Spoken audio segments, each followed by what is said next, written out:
Assalamualaikum. Waalaikumsalam warahmatullahi wabarakatuh. Mari kita berselawat terlebih dahulu, Bapak. Allahumma salli ala sayyidina Muhammad wa Allahumma ala sholli ali alaihi. sayyidina Muhammad. Allahumma sholli alaihi. Dengan Bapak siapa dan dari mana?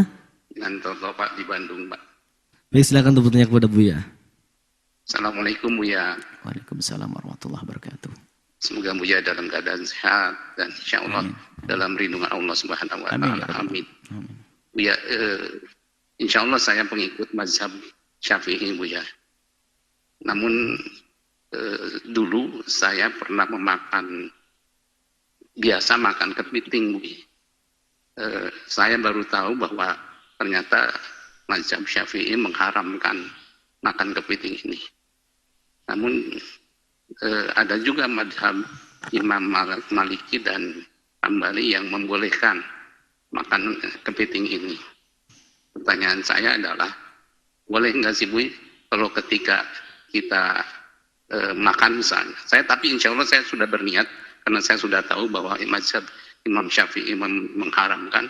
Sejak hari ini saya tidak akan pernah memakan lagi kepiting.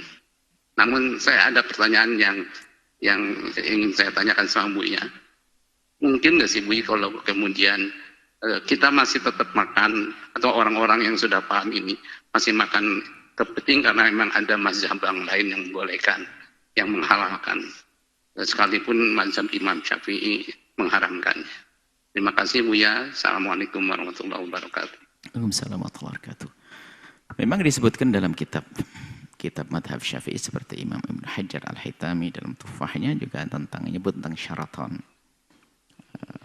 Akan tapi pada hakikatnya ulama ada yang membahas syaraton yang dilihat oleh Ibn Hajar adalah syaraton, satu jenis syaraton atau kepiting. Yaitu kepiting yang hidupnya di darat. Jadi kalau ke air hanya sekedar butuh minum. Nah, maka di saat seperti itulah muncul keputusan kepiting itu adalah haram dalam madhab kita Imam Syafi'i. Sementara ada yang hidup di pantai itu bisa membedakan ternyata. Ada kepiting darat dan kepiting laut. Orang pantai yang tahu ternyata. Memang kepiting ini nggak pernah hanya di hidupnya di luar. Tapi ada kepiting ini dia bisa membedakan mereka. Jika demikian tentu maka kita bisalah ambil jalan tengah bahwasanya kepiting yang adanya di laut keluar hanya sekedar untuk jalan sesaat, masuk lagi ke laut, maka itu adalah kepiting yang halal karena semua binatang laut boleh dimakan. Seperti itu. Jadi biar nyantai, tidak perlu. Kemudian juga kalau memang kepiting darat, jadi kepiting darat itu hidupnya di darat, ya. Dikasih makan seperti ayam, dikasih makanan sudah hidup di situ. Airnya pun hanya sekedar untuk minum saja. Dan katanya itu diternak, wallah alam. Itu diternak juga. Jadi nggak perlu air, nggak ada rendaman air, nggak ada ini apa. Jika itu kepiting darat yang seperti itu, dan inilah jenis yang diharamkan di dalam madhab kita Imam Syafi'i radhiyallahu ta'ala anhu. Terlepas dari itu, ikhwan, kepiting kalau menurut madhab Imam Malik, memang Imam Malik adalah menghalalkan itu semuanya. Ya, jadi kita tetap madhab Imam Syafi'i, kita menduga insya Allah kepiting-kepiting yang ada selama ini adalah masih kepiting laut. Dan memang kita pernah tanya karena kepiting laut. Kepiting bukan kepiting darat, kepiting air. Kemudian jika nanti ikut madhab Imam Malik bukan suatu yang terlarang. Ya, bukan suatu yang terlarang. Asalkan betul-betul ya niat untuk patuh kepada syariat. Bukan untuk seenaknya sendirilah. Urusan makanan ikut madhab Malik. Nanti yang lainnya pokoknya cari yang gampang-gampang deh. Biarpun mencari yang gampang bukan juga terlarang. Cuman ada nanti sudahlah. Kita sudah bukan waktunya bahas itu barangkali. Kita lebih perlu bahas yang sudah disepakati. Anehnya orang jangan sampai dia takut makan kepiting darat. Takut kenapa? Menurut madhab Syafi'i haram. Bukan Anda, kalau Anda yang bertanya insya Allah sudah aman semuanya. Ada orang takut makan kepiting darat. Kenapa? Ini menurut madhab Syafi'i haram. Tapi dia makan riba. Ngerebut waris saudaranya. Lah ini kan kebelinger orang. Jadi ya, kalau masih ada khilaf nyantai.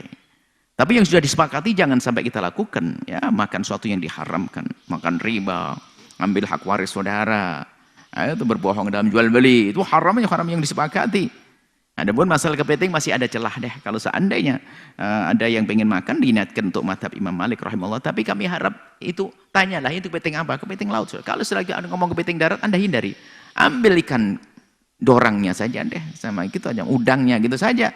Jangan sampai kita masuk was-was lah. Kalau mendasak, tidak ada lagi kecuali kepiting darat, ya ikut mazhab Malik. Baru saat itu masih ada kepiting lautnya, kenapa harus pakai kepiting darat? Lebih enak. Yang lebih enak lagi, Anda agak mundur datangnya. Semakin lapar, semakin enak. Gitu saja sudah. Jadi enak gitu, jangan kita maksa sesuatu yang menjadikan hati kita menjadi ragu-ragu. Biarpun pada akhirnya nanti, kalau ikut mazhab Malik juga boleh. Cuman kan kita hidup bukan untuk main-main, untuk mencari kesenangan-kesenangan begitu saja. Patuh kepada ulama juga ada makna ibadah itu. Jadi selesai ya, insya Allah jelas. Kalau Anda bisa bertanya, kalau kepiting laut atau kepiting darat, kepiting air, ya sudah kepiting air Anda makan. Tidak usah banyak tanya, gini tanya. Oh jangan banyak tanya, repot. Kalau 5 tahun kepiting darat, ya sudah. Dia ngomong kepiting darat, ya sudah. Anda tidak usah makan. Saya yang lain saja deh. Tanpa harus ingkar pada orang yang makan, biar yang makan. Ini ada pendapat mazhab Imam Malik. Orang awam bisa diikutkan mazhab siapa saja. Yang penting adalah yang dia sepakati saja deh. Riba jangan ambil-ambil. Nah, ini ada orang sangat ihtiyat, hati-hati saya tidak mau makanan ini. Saya nggak mau beli warung di sini. Ribanya jalan. Ribanya jalan masa. Yang dipakai pun juga bank-bank riba nih kan. Bagaimana ini, Masya Allah. Ngurusi kepiting sama kodok. Yang haram, yang pasti itu yang harus kita hindari, selesai. Kalau kita mau bertemu, kita menghindari yang pasti, yang masih ada khilaf, mudah untuk diselesaikan insya Allah. Wallahu a'lam bishawab.